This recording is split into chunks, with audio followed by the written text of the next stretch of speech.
24년 2분기가 시작되며 전생슬, 호노스바 등 후속작들에 이어 블루 아카이브, 요루쿠라 등 다양한 신작들이 나오고 있습니다. 이 중 제 눈에 띈 하나의 애니메이션에 대해 이야기해볼까 합니다. 걸즈밴드 크라이라는 이 애니메이션은 보시다시피 3D 애니메이션입니다.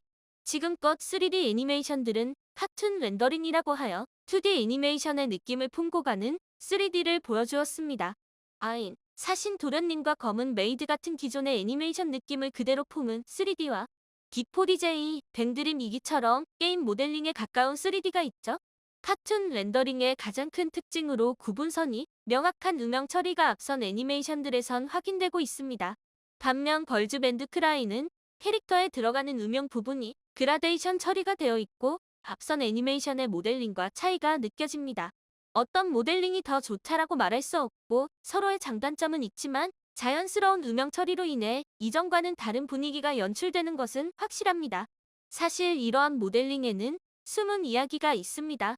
프로듀싱을 맡은 히라야마 타다시는 버튜버가 큰 인기를 끌고 있고 이에 익숙해진 사람들에게 비슷한 애니메이션을 보여주고 싶었다 라고 언급하기도 했습니다.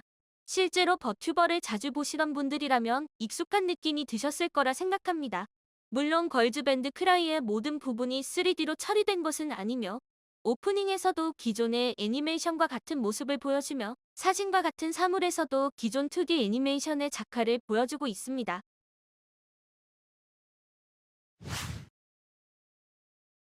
3D에 홀려 생각 못하고 있던 것이 있었습니다. 바로 주제가 밴드라는 것입니다.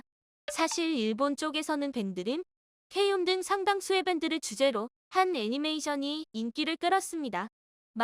그 이후로의 후속작들은 대부분이 같은 IP의 후속작들 뿐이었으며 밴드라는 주제의 애니메이션은 찾아볼 수 없었습니다. 국내에서도 일본에서의 흥행만큼은 따라가지 못하기도 했고요. 보치더라 또한 국내에선 라프텔이 수입할 길이 사라지며 국내 최대 애니메이션 스트리밍 사이트의 동시 방영 실패로 흥행에 실패하는 듯했지만 그게 무슨 소리니와 같은 밈과 함께 보치더록은 국내에서도 크게 알려지게 되었습니다. 3D 플러스 밴드라는 마이너의 마이너한 애니메이션인 만큼 사실 엄청난 흥행을 기대하기엔 다소 무리가 있어 보입니다. 애초에 이 애니메이션은 미디어 믹스 프로젝트로 밴드림, 아이돌 리프라이드와 같은 게임, 음반이 병행되는 프로젝트입니다. 사실상 애니메이션은 프로젝트의 시작을 알리고 홍보를 목적으로 제작했다는 것이 맞겠네요.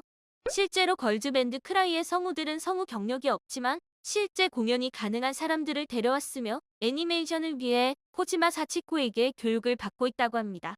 걸즈밴드 크라이가 방영되는 24년 2분기에는 밤의 해파리는 헤엄칠 수 없어라는 같은 장르의 애니메이션이 방영되는 만큼 라이벌 구도가 형성될 수도 있겠지만 동시에 시너지 효과를 기대해볼 수도 있을 겁니다.